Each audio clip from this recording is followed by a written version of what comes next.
Hi hello నమస్తే అందరికీ. అందరూ ఎలా ఉన్నారు? ఈరోజు పూజలకైనా బ్రేక్ఫాస్ట్కైనా ప్రయాణాలకైనా మనము ఈజీగా చేసుకునే నిమ్మకాయ పులిహోర మరింత టేస్ట్గా ఎలా చేసుకోవాలో చూసేయండి.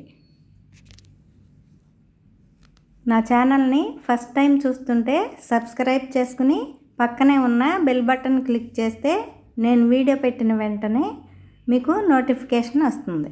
ఇప్పుడు నిమ్మకాయ పులిహోర ఎలా చేసుకోవాలో ఏంటో చూసేయండి. నేను ఒక పెద్ద గ్లాస్ బియ్యం 2 సార్లు శుభ్రంగా కడిగి 1కి 2 వాటర్ పోసి 1 స్పూన్ నెయ్యి వేసుకుని ఉడికించుకుంటే పొడి పొడిలాడుతా అన్నం బాగా వస్తుంది. Cooker 3 whistles రానివ్వాలి. 1 గంట నానినాక కుక్కర్ పెట్టుకుంటే రైస్ బాగుంటుంది పొడి పొడిలాడుతా. ఇప్పుడు అది ఒక ప్లేట్లోకి వార్చేసుకుని అన్నమంతా 1/2 స్పూన్ పసుపు, కొద్దిగా ఉప్పు, కరివేపాకు వేసుకుని మొత్తం అంతా కలిసేట్టు కలుపుకోవాలి. చక్కగా ఇప్పుడు రైస్ ఆరుతుంది. ఈలోపు 1 క్యారెట్ పీల్ చేసి తురుముకున్నాను. కొంచెం కరివేపాకు, 3-4 పచ్చిమిర్చి చీరికలు, 1 ఇంచు అల్లం ముక్క సన్నగా తరిగింది. ఇప్పుడు చిన్న పాన్ పెట్టుకుని పులిహోర తాలింపుకి సరిపడా ఆయిల్ వేసుకుని తాలింపు దినుసులన్నీ పల్లీలు, ఎండుమిర్చి వేసుకోవాలి. శనగపప్పు, మినపప్పు, ఆవాలు, జీలకర్ర అన్నీ వేసుకుని పల్లీలు, ఇంగువ వేసుకుంటే తాలింపులో టేస్ట్ బాగుంటుంది.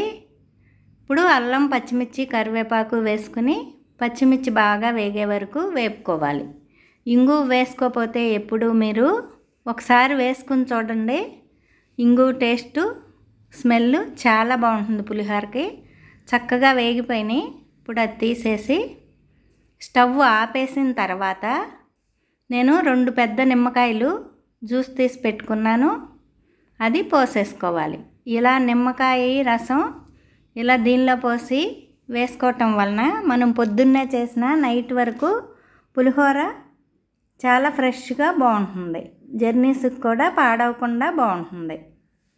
ఇప్పుడు మనం ఆరబెట్టుకున్న రైస్ మీద క్యారెట్ తురుము వేసేసి దాని మీద కాల్చుకున్న తాలింపు వేసేసుకోవాలి. ఉప్పు కావాలంటే వేసుకోవాలి.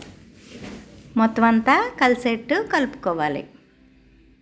నిమ్మకాయ పులిహోర చేసినప్పుడు ఇలా చేయండి. క్యారెట్ కూడా మర్చిపోకుండా వేసుకోండి. ఇప్పుడు నేను 1/4 స్పూను పంచదార వేసాను. పంచదార కూడా నిమ్మకాయ పులిహోరకైనా చింతపండు పులిహోరకైనా చాలా టేస్ట్ని ఇస్తుంది. ఒకసారి పంచదార వేసుకోకపోతే వేసుకుని ట్రై చేయండి.